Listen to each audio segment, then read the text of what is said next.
오늘 세계 모든 교회가 왕이신 그리스도의 날로 예배드리는 주일에 루터교에서 평생 동안 40년 혹은 50년간 목회한 5 부부를 초청해준 오세호 준목님과 당회원 여러분께 감사드리면서 설교하고자 합니다. 한 번은 프로이센 제국의 황제가 사복을 입고 거리의 민정을 살피러 나갔습니다. 그러다가 길가에 쭈그리고 앉아있는 어떤 노인을 보고 당신 누구요? 하고 물었습니다. 그런데 그 노인이 나 임금이요 한다네. 나 임금이요. 이 황제는 이 나라의 임금은 나하고 내가 지금까지 통치해왔는데 저 영감태기가 왕이요 하니 깜짝 놀라서 어느 나라의 임금이요 하고 물으니까 나는 나 자신을 다스리는 내 신하는 하나밖에 없는 나 자신의 임금이요 하고 얘기하더라는 겁니다. 임금치고는 굉장히 희한한 특별한 왕이라 할 수가 있습니다. 그러나 우리는 다음 주일부터 대림절을 지키게 되는데 바로 온 인류를 죄와 사망 권세에서 구원하기 위해 찾아오시는 새로운 왕된 예수님을 기다리면서 지키는 것을 갖다 우리가 대림절 혹은 대강절이다, 강림절이다 이렇게 말하는 겁니다. 그러면 대림절에 우리를 찾아오시는 왕은 어떤 분일까? 로마의 황제가 유대인의 통치자로 파견한 빌라도 총독이 다스리던 시절에 예수님을 장차 어느 날인가 임금이 와서 모든 민족을 그 앞에 모으고 목자가 양과 염소를 구별한 같이 재림의 때에 오실 그 임금님도 의인과 불의한 자, 영원한 한나라에 들어갈 자와 지옥불에 떨어질 자를 구별할 날이 있을 것이라고 성경에 말하고 있습니다. 동시에 복음서 여러 군데 보면 예수님께서는 여러 곳에서 자기를 임금이라, 내가 바로 임금이라고 복음서에 보면 여러 차례 이야기한 바가 있습니다. 요한복음 17장 37절에 보니까 빌라도 총독이 예수를 빌라도 법정에서 신문할 때 유대인들이 너를 이곳에 데려온 이유가 자칭 유대인의 왕이라고 해서 널 데리고 왔는데 네가 정말 임금이 맞느냐 하니까 예수님이 내가 바로 유대인의 왕이로다. 예수님이 직접 그렇게 말씀하셨습니다. 마태복음 2장 1절에 보니까 예수님이 유대 땅 베들레헴에 탄생했을 때에 동방박사 3사람이 유대의 왕으로 태어나신 그 왕께 경배하러 왔어. 그때 유대 땅을 다스리고 있던 헤롯 왕에게 당신네 나라에 새로이 태어난 유대인의 왕이 누구냐? 우리가 그에게 경배하러 왔노라 라고 이렇게 또한 동방박사들이 얘기한 바가 있습니다. 누가복음 19장에 보면 예수님이 예루살렘에 입성할 때에 예루살렘에 살고 있던 거민들이 구름대처럼 몰려나서 예수님을 마치 개선장군처럼 환영하고 그 가운데 어떤 사람은 종려가지를 흔들면서 유대인의 왕으로 오시는 이여 찬송받으실지어다라고 왕이여 찬송받으라고 이렇게 또한 얘기한 바가 있습니다. 마가복음 15장에 보면 빌라도 총독이 군중에게 묻기를 자칭 유대인이라 말하는 이 사람을 내가 어떻게 했으면 좋겠느냐 했더니 제사장의 사주를 받은 민중들이 뭐라는 거니? 십자가에 못 박으소서, 십자가에 못 박으소서라고 이렇게 외쳐대지 않았습니까? 그리고 예수님을 십자가에 못 박고는 예수님이 십자가에 못 박는 십자가 위에다가 죄패를 붙여놓는데 뭐라 붙여가니? 유대인의 왕이라고 죄패를 붙여놓고 십자가에 못 박게 처형하지 않았습니까? 그렇다면 과연 예수님은 어떤 왕이실까? 예수님이 지배하는 나라는 어떤 나라일까? 예수님의 통치 원리는 무엇일까? 첫째, 예수님은 창조 사업에 있어서 알파와 왕이 되시는 분이라 말할 수가 있습니다. 창세기 1장 1절부터 25절까지 보면 하나님께서 첫날 만드시기 보시니 좋았다. 둘째 날, 셋째 날, 넷째 날, 여섯째 날까지 만들고 보니 모든 것이 좋았다. All is good. 모든 것이 선하고 좋았다라고 성경에 기록되어 있습니다. 그리고 26절에 다시 하나님이 말씀하시기를 우리가 우리의 모양에 따라 사람을 만들고 보시니 또한 좋았더라. 우리가 우리의 모양에 따라, 우리 단수간에 하나님 혼자 만든 게 아니라 이거죠. 성부 하나님과 성자 하나님이 함께 인간을 만들었다 이거예요. 그러니까 예수님을 천지 만물을 창조함에 있어서 뭐가 된 거니? 알파가 되시고 시작이 되시는 분이 바로 예수님이다, 이렇게 말할 수가 있는 것입니다. 둘째, 예수님은 어떤 왕이시냐? 인간 구원에 있어서 알파와 오메가가 되시는 분입니다. 마가복음 1장 1절에서 예수가 예수 그리스도의 복음이 시작이라 했고, 요한복음 19장 30절에 보면 예수님이 십자가 위에서 못 박혀 돌아가시고 이제 구원사업을 맡길 때 저 십자가 내가 다 이루었다, 인간 구원의 역사를 저 십자가 위에서 다 이루었다, 복음의 시작이 예수여 십자가 위에서 다 이루었다는 것도 예수님이에요. 그러니까 인간 구원에 있어서 예수 외에는 안 된다 이거예요. 예수님을 믿어야 구원의 길에 이른다. 나는 길이요 진리요 생명이니 나로 말미암지 않고는, 미안하지만 다른 종교가 안 된다 이거예요. 나로 말미암지 않고는 하나님 앞에 이를 수 없다. 구원 사업에서도 예수님만이 알파가 되신다, 예수님만이 시작이 된다, 이렇게 얘기할 수가 있는 겁니다. 세 번째는 지구 최후의 날, 그 심판의 날에 심판주로 오실 분이 또 누구냐? 예수가 된다 이거예요. 그래서 우리는 설교하기 직전에 우리가 복음서를 읽고 사도신조 고백할 때 저리로부터 산자와 죽은 자를 심판하러 오십니다. 지구 종말의 날에 산자와 죽은 자를 심판주로 오실 분이 누구냐? 예수 그리스도 한 분밖에 없다. 그분이 바로 예수 그리스도라 얘기할 수가 있습니다. 그러면 예수님은 왜 강림하실까? 왜 예수님은 대림절에 우리를 찾아오실까? 첫째, 예수님은 상실된 인간을 구원해서 새 사람 되게 하시려고 하나님이 보낸 왕이라 말할 수가 있습니다. 태초에 하나님의 형상에 따라 창조된 인간은 선하고 어질고 착한 존재였습니다. 그러나 인간이 하나님 앞에 불순종하고 하나님 동산에서 추방된 인간은 선을 말하면서 악을 행하고 사랑을 말하면서 미워하고 정의를 말하면서 불의한 존재로 타락했습니다. 그런데 어떤 학자는 현대를 가리켜서 리모델링의 시대라고 얘기를 합니다. 리모델링 시대. 여기 앉으신 우리 팔복계 나오신 분들 외양을 리모델링 한 사람 하나도 안 보여요. 리모델링이 뭐냐? 이뻐 보이려고, 멋있어 보이려고 헤어스타일을 칼날 새롭게 만들어요. 그리고 또한 얼굴을 갖다 강남에 가면, 난 버스 타고 서울 가면은 강남 버스 타고 강남에 가서 강남에서 다시 바꿔 타고 시내까지 들어가다 보면 그냥 강남에 성형외과, 정형외과 그냥 빌딩마다 몇 개씩 붙어 있어요. 다 그게 얼굴 리모델링하는 외과, 정형외과라 이겁니다. 정형을 하라는 겁니다. 어떤 여자들은 이쁘게 보이려고 얼굴을 리모델링하고 취직하기 위해서 얼굴을 리모델링한다는 이런 사례도 있다고 합니다. 그런데 보세요, 만일 어떤 집 주인이 병들어 죽어가는데 그 집 머슴이 죽어가는 주인의 병 고칠 생각을 하지 않고 집순이나 한다면 과연 그것은 잘하는 일이겠습니까? 속사람은 병들어 가는데 과연 정말로 얼굴이나 예쁘게 보이려고 한다면 과연 그것이 잘하는 일일까? 겉사람보다는 속사람이, 외모보다는 내면의 인간성이 새로워지는 것이 바로 리모델링하는 길이라 말할 수가 있는 겁니다. 리모델링하는 길이 뭐냐? 한번 생각할 필요가 있습니다. 오늘 여러분에게 읽어드린 고린도전서 15장에서 누구든지 그리스도 안에 있으면 새 사람이 된다. 그리스도 안에 있을 때 in Christ, 그리스도 안에 있을 때 비로소 속사람이 리모델링 된다 이거예요.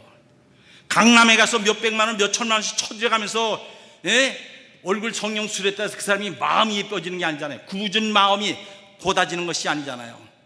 속사람이 새로워지면 달라지는 겁니다. 그걸 갖다 심령의 리모델링, 심령의 중생하는 길이라 이거예요. 거듭난 길이 여기 있다 이겁니다. 그래서 일찍이 호세아 선지자는 뭐라고 얘기하는 거니? 오라 우리가 여호와께로 돌아가자. 여호와께서 우리를 찌셨으나 도로 낮게 하실 것이요 우리를 치셨으나 싸매어 주실 것이니 그러므로 우리가 여호와를 알자. 힘써 여호와를 알자. 대림절을 앞두고 있으면서 우리가 정말로 힘써 주님 앞에 나와서 찬송 부르고 기도하고 말씀 듣는 가운데 여호와를 바라보는 거예요. 하나님을 바라보고 주님을 바라보는 거예요. 그런 가운데 주의 말씀을 듣는 거예요. 그래서 우리가 변화되는 거예요. 주의 말씀을 듣다 보면 놀라울 정도로 눈들이 해만 뜨면은 다 눈들이 다 녹는 것처럼 인간의 완고한 마음도, 부정한 마음도, 타락한 마음도, 삐뚤어진 마음도 주의 말씀을 듣다 보면 성령의 역사에서 새롭게 변모되는 줄로 믿으시기 바랍니다. 아멘 소리가 작으네요. 그래서 바라기는 우리도 우리의 내적 심령을 리모델링 하길 위해서라도 여호와를 힘써 찾으시기 바랍니다. 태초에 하나님이 창조하셨던 그 인간성의 회복을 위해서라도 대림절의 왕으로 모시는 주님을 내 마음 중심에 모시고 우리 가정 중심에 모이고 팔복계 중심에 모시고 주님과 함께 심령의 천국, 가정의 천국, 교회의 천국을 이루는 일에 동참하는 여러분 되기를 축원합니다.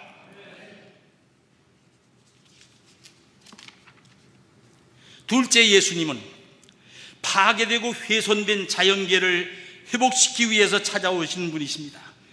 창세기 1장에 보면 하나님이 첫날 빛을 만드시기 보시니 좋았다. 그리고 또한 그 다음 날 둘째 날 하늘과 땅을 만드시기 보시니 좋았다. 셋째 날, 넷째 날, 다섯째 날, 여섯째 날 인간까지 만드시고 보니 참 좋았더라. 아름다웠더라. All is good. 성경의 말씀입니다. 그런데 창세기 3장에 보면 인간이 하나님의 명령을 어기고 선악과를 따먹은 다음 부부 사이가 갈라지고 그로부터 그 부패한 인간으로 인해서 자연계마저 저주 가운데 파괴되어 가고 있는 겁니다. 인간이 에덴 동산에서 타락한 이후 사랑을 말하면서 미워하고 평화를 말하면서 전쟁하고 화목을 말하면서 불화하지 않습니까? 그 인간으로 인해 아름답고 부유했던 자연계가 파괴되고 온갖 공해로 말미암아 대기오염, 대지오염, 강과 바닷물이 오염되고 있지 않습니까?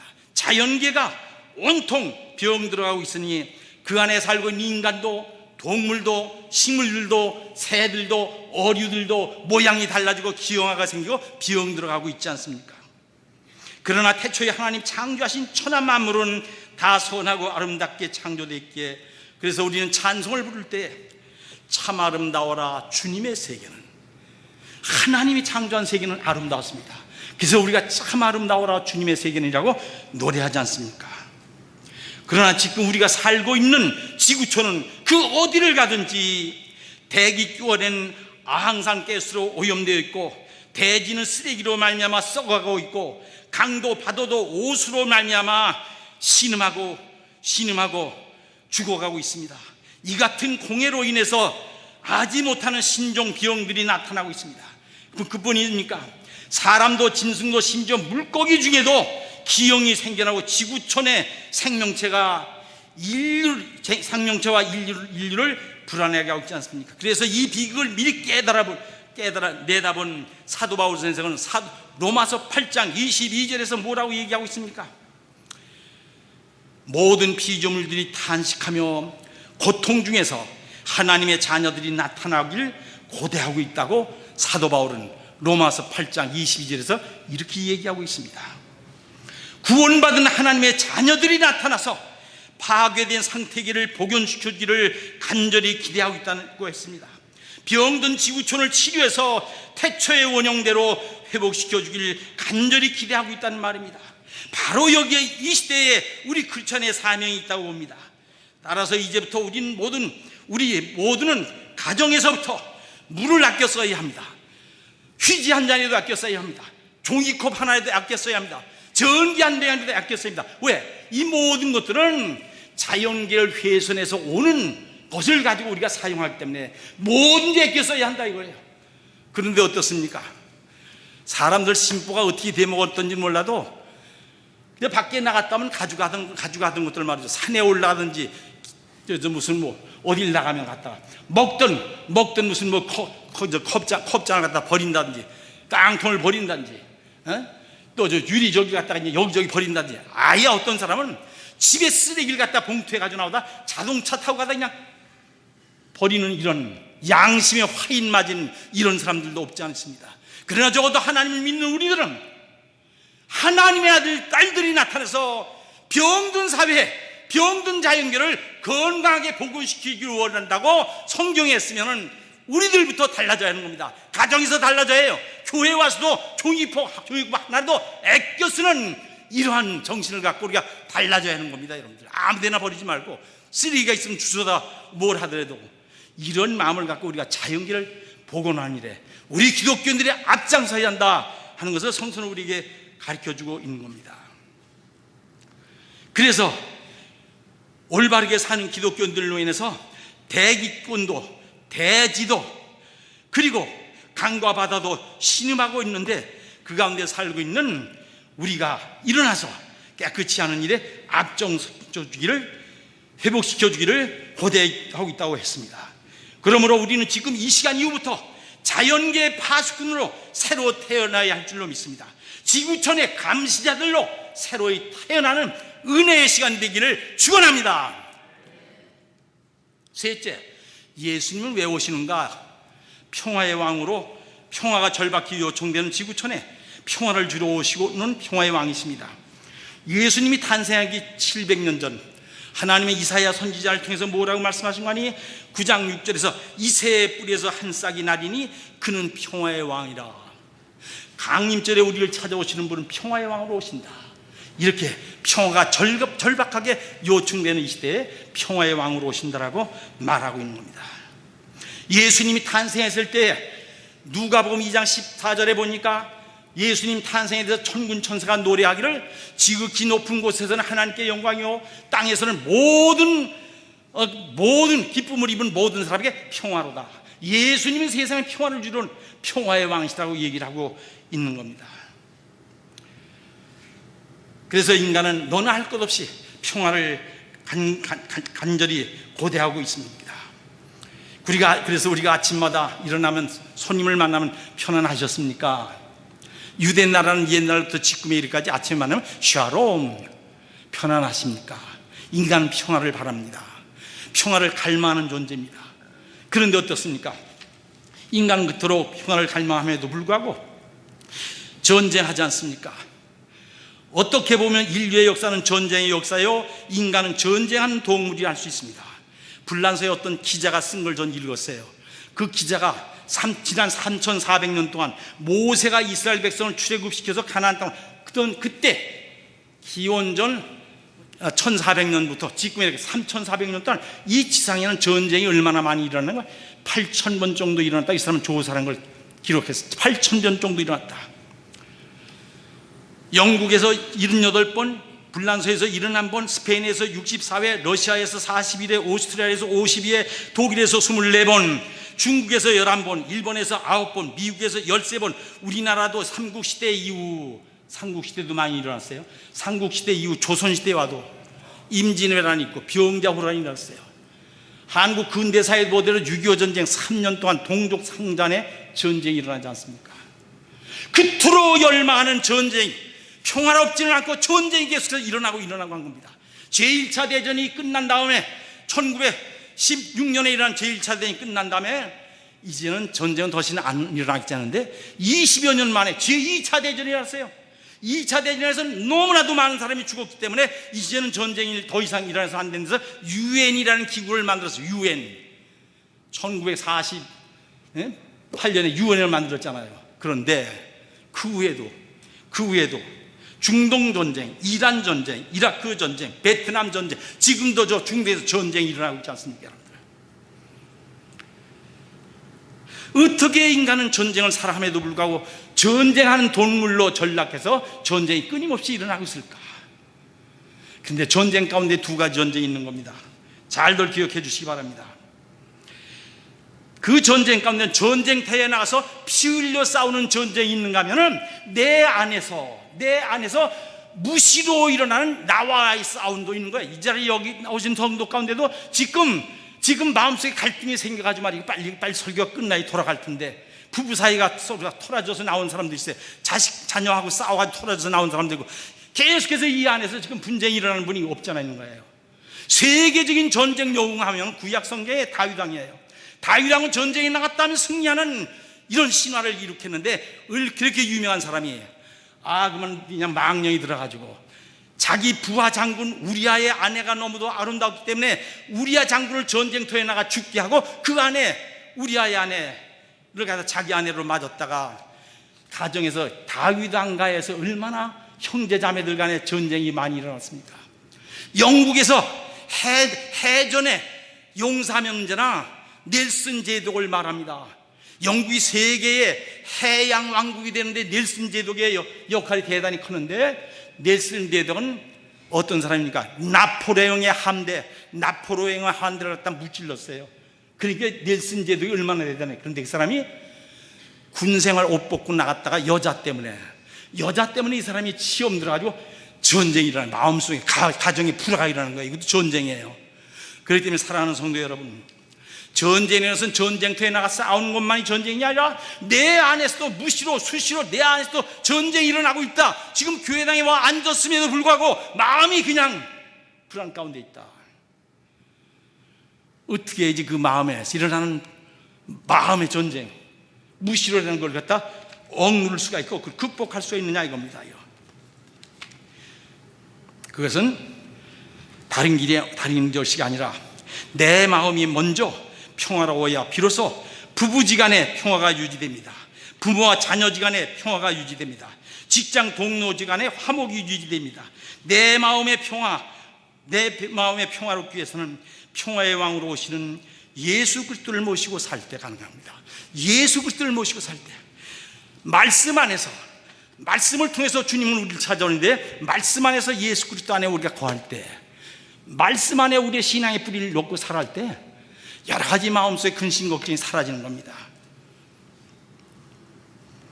그렇기 때문에 우리는 대림절에 찾아오시는 주 안에서, 말씀 안에서 주님과 동행하면서 심령에서 일어나는 여러 가지 분쟁들을 물리쳐 오릴 때, 그리고 나서 비로소 밖으로 나가는 전쟁에 평화롭게 살아갈 수가 있는 겁니다. 넷째, 평화의 왕으로 오시는 예수님은 뭐라고 말씀하십니까?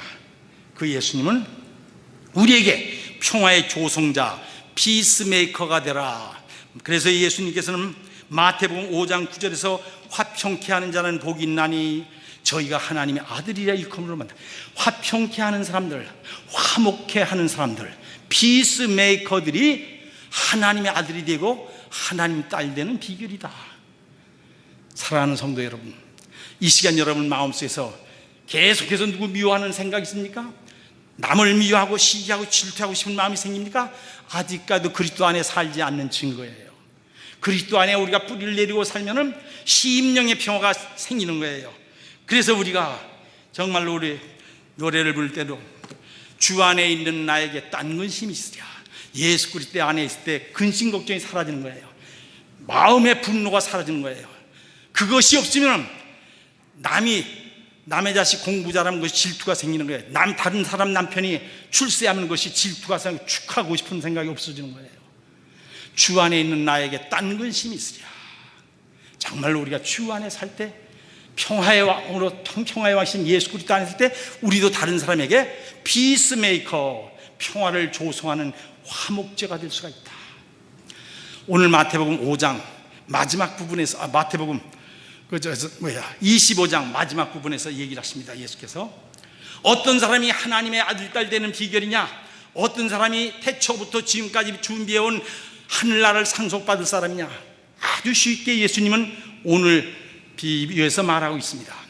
마태복음 5장 여기서 예수님께서 말씀하시기를 36절에 내가 줄일 때 먹을 것을 줬다, 목마를 할 때 마실 것을 줬다, 그리고 헐벗을 때 입을 것을 줬다, 병들었을 때 찾아줬다, 갇혔을 때 문안해줬다. 6가지.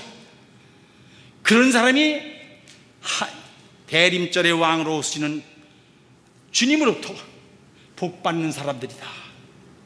장차 하늘나라를 상속받을 사람들이다. 그래서 거기 듣던 사람들이 언제 우리가 그런 일을 했습니까? 이렇게 물어보니까 마지막에서 뭐라고 하는지 아세요? 너희가 나에게 하는 것이 아니라 너희가 너희 주변에서 병든 사람, 소외된 사람, 외로운 사람, 나그네 된 사람, 목마른 사람, 이런 사람 너희들 주변에서 저들에게 내 이름으로 그들을 대접하는 것이 곧 나에게 대접한 것이다. 하나님으로부터 복받은 사람들이란 말 듣기가 쉬운 거예요. 장차 하늘나라를 상속받기가 이렇게 쉬운 거예요. 다가오는 대림절에 나로부터 출발해서, 우리 가정에서 출발해서, 우리 교회에서부터, 우리 주변에 외로운 사람들, 나그네 된 사람들, 병든 사람들, 홀로 사는 사람들, 일하는 사람들에게 사랑의 손길을 펴는 이런 운동이 팔복교에서, 대한민국에 있는 5만 교회 모든 교회가 이런 운동을 전개하는데 앞장선다면 하나님 보호하사 우리나라 만세할 수 있는 그날이 올 줄로 믿으시기 바랍니다. 기도하겠습니다. 사랑과 은혜가 충만하신 하나님 감사드립니다. 이 자리에 부복한 남녀 종들에게 세상이 줄 수 없는 하늘의 평강을 허락해 주시고, 이 시간부터 직장에서, 학원에서, 회사에서, 길거리에서 모든 사람에게 평화의 복음을 증거하는 평화의 사도들로 태어나는 결단하는 은혜의 시간 되게 하여 주시옵소서. 우리 주 예수 그리스도 이름으로 의지하여 기도하옵나이다. 아멘.